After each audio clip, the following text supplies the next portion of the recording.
All right, let's talk about the wider taxpayer, because this week the tax cuts are going to the tax cuts policy for National Party are going to be announced on Wednesday. It's been widely spoken by your party that the source of funding will come from a cutting in the or a lowering in the expenditure in state services sector. Is that still going to go ahead? Well, the first point is that the tax package will be announced on Wednesday, and it will be abundantly clear when that is announced how that package is going to be afforded. Will it come from state services sector being cut back? I think you should wait till Wednesday, where it will be absolutely clear where the funding for that tax package is coming from. We have, however, quite apart from that, said we think there are some government programs that won't continue under a national government. That's self-evident. But we're in a situation whereby the economy is as gloomy as is very much a worst-case scenario here. We've got tax cuts packages to be announced on Wednesday, and National Party has talked about a large source of funding for those tax cuts to come from cutting back the public sector. So what sort of numbers are you talking? No, what we've said is that we're going to cap public service core the core bureaucracy. We are going to focus on frontline services, and when we announce the tax package on Wednesday, you'll see exactly how that tax package is being funded. The State Services Commission report, which we've been talking about, also predicted that if growth was to continue at present levels, over the next 5 years it would cost a further $0.8 billion.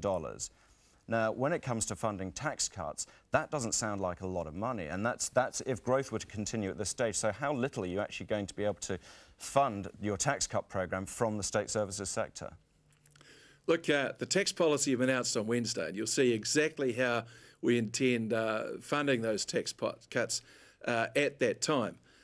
Your desire this morning to try and link things together is commendable, but it's not going anywhere. I appreciate being commended. I'll pass over to the panel at this moment. Bernard. Jerry, which commissions, quangos and government departments do you think should be cut? Because even if you impose a sinking lid, if you like, on the state sector, something will have to go. Which commissions should go? Well, I think coming up with a definitive list from opposition is extremely difficult.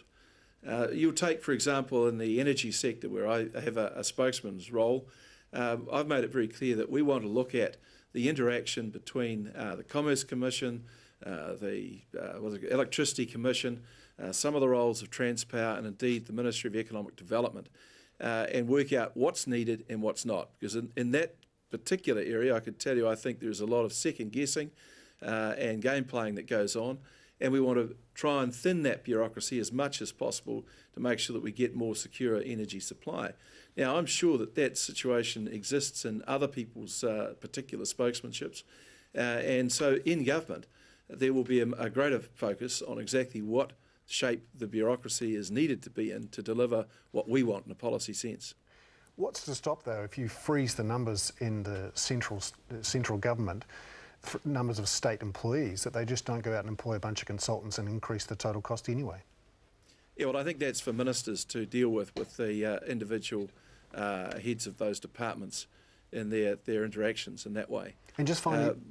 well, it's an interesting prospect, and it's one that you've got to be very, very concerned about. I don't want to be back here in 3 years' time saying, look, we didn't increase the number of the core bureaucracy, and someone on the panel saying, oh yes, but look, you've doubled the size of consultants. That's not where we want to end up. Do you support a taxpayers' rights bill which would limit the growth of government to a certain percentage of GDP? Look, people try all these sort of things as ideas all the time.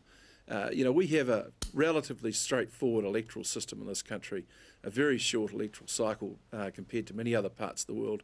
And I think the ballot box is the best place to assess how well a government is doing on any particular issue, and whether or not the individual taxpayers' voters are getting good value for the tax dollars they're providing. Andrew. Jerry, good morning. I've got to say, it sounds to me like you're trying to have a bob each way here. You're not trying to offend the public servants and lose their votes by saying you're going to slash into the bureaucracy. but you're also looking for better productivity. A redeployment program, really? I mean, all I can see is significant increase in costs here in retraining, selection processes, consultants to come in and help them, weekends away in Taupo. You know, you're going to take an energy specialist who's hired because they know about energy and move them into the prisons department. That, to me, doesn't sound like that's a good way to increase productivity. Well, perhaps I'm misusing the term redeployment. There'll be certainly a refocusing of activities inside the government services, but no increase in numbers. Does that make it a little clearer?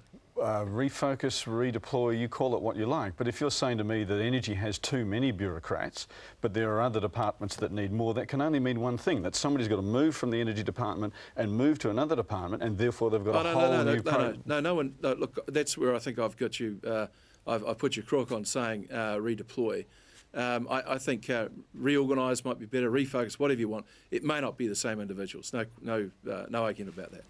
But isn't this the core concern about the National Party's pitch to get into government? It's simply too timid. It doesn't actually change the game to improve the productivity and get the economic growth we need to keep people from jumping on a plane. This sort of freeze everything in place is not going to change the game. It's not freezing everything in place, Bernard. It's saying that we do not want the core bureaucracy to continue growing at the rate that it has. We are saying that we want to make sure that any government service that's provided to taxpayers is done in a way that gives very good value for the dollars that are spent on it.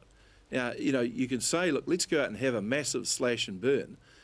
When you look at those 250 strategies that the government have got in place, I can't even list half of them. So, you know, we've got to get there to find out exactly what sort of situation we're dealing with.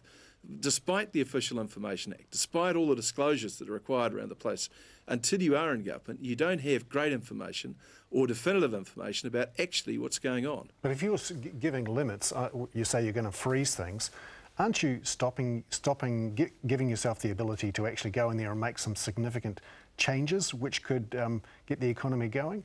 It appears to me that National wants to sleepwalk its way to victory by not promising anything, but in the same process not actually proposing any changes which improve the economy. Bernard, I'm sorry, I'm going to have to interrupt there. Jerry Brownlee, thank you very much for coming in. I wouldn't have minded replying to that very definitive statement. Give me a very quick reply, Jerry. Well, I think it's wrong, and what I'd say is go and have a look at all the raft of policies that we have released and look at the statements by John Key, and you'll see that we do have a plan for getting past the idea that this country has anything but a growth problem. Jerry Brownlee, thank you very much for joining us this morning. And now we'll just have a quick look at our Fact Finder segment.